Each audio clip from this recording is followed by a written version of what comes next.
Les coups de feu ont retenti un mardi après-midi au centre commercial Valley West. Les acheteurs ont crié, ont couru vers les sorties et se sont jetés à terre. Mais tandis que 200 personnes paniquaient, un homme s'est déplacé différemment, calmement, avec précision, comme s'il avait attendu ce moment toute sa vie. Ce qui s'est passé ensuite a défié tout ce que vous croyez savoir sur les héros. Bienvenue dans Légendes cachées. Avant de poursuivre cette incroyable histoire d'héroïsme en une fraction de seconde, dites-moi en commentaire de quelle ville vous nous regardez aujourd'hui. Si vous pensez que des histoires comme celle-ci méritent d'être racontées, appuyez sur le bouton d'abonnement. Nous révélons les images qui ont failli rester classifiées pour toujours. Mais avant de vous montrer ces 47 secondes qui ont arrêté un massacre, vous devez comprendre qui était vraiment David Chen. Car l'homme qui faisait du shopping pour le cadeau d'anniversaire de sa fille n'était pas ce qu'il semblait être. David Chen ressemblait exactement à ce qu'il était, un comptable de 54 ans de la banlieue, légèrement en surpoids, avec des cheveux clairsemés et des lunettes de lecture suspendues à une chaîne autour de son cou. Il conduisait une Honda Civic, entraînait l'équipe de baseball junior le week-end, et n'avait pas manqué une seule réunion parents-professeurs en 10 ans. Ce que les caméras de sécurité ne pouvaient pas montrer, c'était ce qui se cachait derrière ses yeux fatigués. 20 ans plus tôt, David avait été le sergent-chef Chen, tireur d'élite éclaireur du corps des marines des États-Unis. Il avait effectué 3 missions en Irak et 2 en Afghanistan. Il avait 127 cibles confirmées lors de certaines des opérations les plus dangereuses de la guerre contre le terrorisme. Son tir le plus long enregistré était de 1247 mètres à travers une tempête de sable à Fallujah, sauvant tout un convoi d'une embuscade. Mais David n'a jamais parlé de cette vie, ni à sa femme, Suzanne, ni à sa fille adolescente, Emma, ni même à lui-même s'il pouvait l'éviter. Il avait construit une nouvelle identité autour des feuilles de calcul et des entraînements de football, choisissant délibérément la vie la plus ordinaire possible. Ce que David ignorait, c'est qu'en exactement 6 minutes et 23 secondes, tout cet entraînement referait surface, qu'il le veuille ou non. La journée avait commencé normalement. Le 16e anniversaire d'Emma était dans 3 jours, et elle laissait entendre des indices sur des écouteurs sans fil depuis des semaines. David avait promis de les prendre après le travail, ainsi que les ingrédients pour son gâteau préféré, chocolat avec glaçage à la fraise. Le centre commercial Valley West un mardi après-midi était calme. La plupart des enfants étaient encore à l'école, la plupart des adultes étaient encore au travail. C'était le moment idéal pour faire du shopping sans foule, comme David le préférait. Il avait appris à éviter les foules lors de ses missions à l'étranger, trop de variables, trop d'angles à surveiller. De vieilles habitudes. David s'est garé dans la section C, 3e rangée, assez près de la sortie, mais assez loin des autres voitures pour que personne ne puisse s'approcher de son véhicule sans être vu. Il a verrouillé la Honda, vérifié le verrou 2 fois, et s'est dirigé vers l'entrée principale avec la démarche mesurée de quelqu'un qui scannait automatiquement les menaces, même en achetant des cadeaux d'anniversaire. À l'intérieur du centre commercial, David n'avait aucune idée que Marcus Torres était déjà là. Marcus planifiait cela depuis 3 mois. Marcus Torres, 23 ans, avait recherché des tactiques de fusillade de masse en ligne pendant des mois. Il avait étudié Columbine, Virginia Tech et Sandy Hook, non pas pour l'école, non pas pour le travail, mais pour l'inspiration. Il croyait que le monde lui avait fait du tort, que la société lui devait une reconnaissance, et que la violence était le seul langage que les gens comprenaient. Il avait choisi le centre commercial Valley West spécifiquement parce que les mardis après-midi, la sécurité était légère et il y avait plusieurs points de sortie. Il avait cartographié la disposition, chronométré les rotations des agents de sécurité et acheté ses armes légalement dans 3 États différents pour éviter d'être détecté. Marcus pensait avoir tout planifié. Il n'avait pas planifié David Chen. David est entré par l'entrée nord, notant immédiatement 3 caméras de sécurité, 2 sorties de secours et un garde en uniforme posté près de l'aire de restauration. Mémoire musculaire. Il ne pouvait pas désactiver 20 ans de conscience tactique pas plus qu'il ne pouvait arrêter de respirer. Le magasin d'électronique était au 2e niveau, accessible par escalator ou ascenseur. David a choisi l'escalator. Meilleure visibilité, plusieurs options de sortie si nécessaire. Alors qu'il montait, ses yeux ont automatiquement balayé le niveau supérieur. Une famille avec une poussette, un couple d'adolescents se tenant la main, un homme âgé lisant un journal sur un banc. Tout était normal, tout était sûr. David a trouvé les écouteurs qu'Emma voulait, or rose, sans fil, à suppression de bruit, exactement ce qu'elle lui avait montré sur son téléphone 17 fois. Il a comparé les prix dans 3 magasins, vérifié les avis en ligne sur son téléphone et a finalement effectué son achat chez TechWorld. David marchait vers l'escalator descendant, un petit sac de course à la main, pensant déjà aux ingrédients du gâteau. Dans exactement 60 secondes, son monde allait exploser. Marcus Torres est entré dans le centre commercial par l'entrée sud quelques instants plus tard. Il portait un sweat à capuche noire, un jean foncé et un grand sac de sport. L'agent de sécurité était en pause. Les caméras l'ont clairement capturé, mais personne ne surveillait les flux en temps réel. Marcus a pris l'ascenseur jusqu'au 2e niveau. Son plan était simple, commencer à tirer dans la zone la plus fréquentée, se déplacer systématiquement dans le centre commercial et maximiser les victimes avant l'arrivée de la police. Il estimait avoir 8 à 12 minutes avant l'intervention du SWAT. Il a ouvert la fermeture éclair du sac de sport dans les toilettes pour remettre à assembler son arme, un fusil de style AR-15, des chargeurs de 30 cartouches, 180 cartouches au total. Assez de munitions pour tuer des dizaines de personnes. Mais les plans, David l'avait appris en Irak, survivent rarement au premier contact avec la réalité. David était à 5 mètres de l'escalator lorsque les premiers coups de feu ont retenti. Pop, pop, pop, pop, pop. Le son était indubitable. David avait entendu des milliers de coups de feu en combat, et a su instantanément que ce n'était pas un bruit de construction ou un pot d'échappement. C'était un tir de fusil, à courte portée, à l'intérieur du bâtiment. Alors que les acheteurs autour de lui figeaient dans la confusion, le corps de David a réagi avant que son esprit ne comprenne. 20 ans d'entraînement au combat se sont activés comme un interrupteur. Dans les 47 secondes suivantes, David prendrait 13 décisions en une fraction de seconde. 7 d'entre elles sauveraient des vies. L'une d'elles changerait sa famille pour toujours. David a laissé tomber son sac de course et s'est dirigé vers le son des coups de feu, non pas en s'éloignant, mais en s'approchant. Chaque instinct criait de protéger des innocents comme il avait protégé des marines à Falloujah. Quelques instants plus tard, il a repéré le tireur à 40 mètres, tirant dans la foule près de l'aire de restauration. Grand, sweat à capuche noire, fusil de style militaire. Les gens criaient, couraient et tombaient. Une femme a poussé une poussette derrière un pot de fleurs en béton. Un homme âgé ne pouvait pas bouger assez vite. David a évalué la situation tactique en quelques millisecondes. Le tireur avait un avantage de position élevée, de multiples voies d'évacuation et des champs de tir clairs. Mais il était exposé, concentré sur les cibles en dessous, ne surveillant pas ses flancs, une erreur d'amateur. David n'avait qu'un seul avantage, Marcus Torres n'avait aucune idée qu'un tireur d'élite des marines le chassait. David a commencé à se déplacer, non pas en courant, mais en se déplaçant avec détermination. Il a utilisé le chaos comme couverture, restant bas, restant silencieux, et réduisant la distance pendant que le tireur rechargeait. À 20 mètres, David pouvait maintenant voir Marcus clairement, jeune, transpirant, les mains tremblant légèrement alors qu'il tâtonnait avec un nouveau chargeur. L'adrénaline le rendait négligent. David avait appris à utiliser l'adrénaline différemment, à la concentrer, à la contrôler, à la rendre plus affûtée plutôt que tremblante. À 15 mètres, David a repéré un chariot d'entretien abandonné par le personnel de nettoyage en fuite.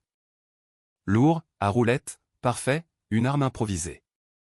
Il a commencé à calculer les angles, l'élan et le timing. Marcus a fini de recharger et a levé son fusil vers une famille avec 3 jeunes enfants, recroquevillés derrière un banc. Ils étaient complètement exposés, des cibles faciles. David avait 3 secondes pour agir. David s'est lancé dans le chariot d'entretien simultanément. 100 kg d'élan de marine derrière 70 kg d'équipement métallique, parcourant 15 mètres en moins de 2 secondes. L'impact a été dévastateur. Marcus Torres ne l'a jamais vu venir. Le chariot l'a frappé en plein torse, le projetant en arrière contre la balustrade surplombant le premier étage. Le fusil s'est envolé de ses mains, cliquetant sur le carrelage, hors de portée. Mais David n'avait pas terminé. Alors que Marcus essayait de retrouver son équilibre, David était déjà sur lui. 20 ans d'entraînement au combat au corps à corps compressé en 3 secondes de violence contrôlée. Un coup de poing droit au plexus solaire a mis Marcus à un genou. Un crochet du gauche à la tempe a perturbé son équilibre. Une manœuvre de plaquage a propulsé Marcus le visage contre le sol, le bras tordu derrière le dos, dans une position qui lui briserait l'épaule s'il résistait. « Ne bouge pas », a dit David calmement. Sa voix était calme, professionnelle. La sécurité arrive. Si tu essaies de te lever, je te casserai le bras. Tu comprends? Marcus Torres, futur tireur de masse, ne pouvait que gémir son accord. Temps total écoulé, 47 secondes. Le centre commercial est devenu silencieux, sauf pour les pleurs, les cris et les sirènes qui hurlaient déjà au loin. David a maintenu sa prise sur Marcus tout en scannant les menaces supplémentaires. L'entraînement dictait de ne jamais supposer un seul tireur avant que la zone ne soit dégagée. Mais ce qui s'est passé ensuite a choqué tout le monde, y compris David lui-même. Une voix de la foule a appelé « Papa ». David a tourné la tête et a vu Emma, sa fille de 16 ans, debout à 10 mètres avec son amie, Madison. Elles étaient venues au centre commercial après l'école pour chercher des lieux de fête d'anniversaire. Emma regardait son père, un comptable doux, un entraîneur de baseball junior, un homme qui devenait nerveux en parlant aux réunions de l'association de parents d'élèves, agenouillé sur un homme armé comme s'il l'avait fait 1000 fois auparavant, ce qui, en fait, était le cas. La police est arrivée en 4 minutes, le SWAT en 7. À ce moment-là, David avait sécurisé l'arme de Marcus Torres, vérifié la zone immédiate pour des menaces supplémentaires et administré les premiers soins à 2 acheteurs blessés, qui se rétabliraient complètement. Le détective Ray Morrison a été le premier à interroger David. Un vétéran de 20 ans dans la police, il avait vu toutes sortes de héros et de soi-disant héros. David l'a immédiatement impressionné. « Monsieur, ce que vous avez fait est extraordinaire », a dit le détective Morrison alors qu'ils étaient assis dans le bureau de sécurité du centre commercial. C'était une réponse tactique exemplaire. Antécédent militaire? David a hésité. Il avait passé 15 ans à éviter cette conversation. Marine, a-t-il dit finalement. Il y a longtemps. Il y a combien de temps? 20 ans. Le détective Morrison a étudié David plus attentivement. Quelle était votre spécialité militaire? David savait qu'il était inutile de le cacher davantage, pas après ce qu'Emma avait vu, pas après les images de sécurité qui seraient analysées image par image. Tireur d'élite éclaireur. 3 missions en Irak, 2 en Afghanistan. Les sourcils du détective Morrison se sont levés.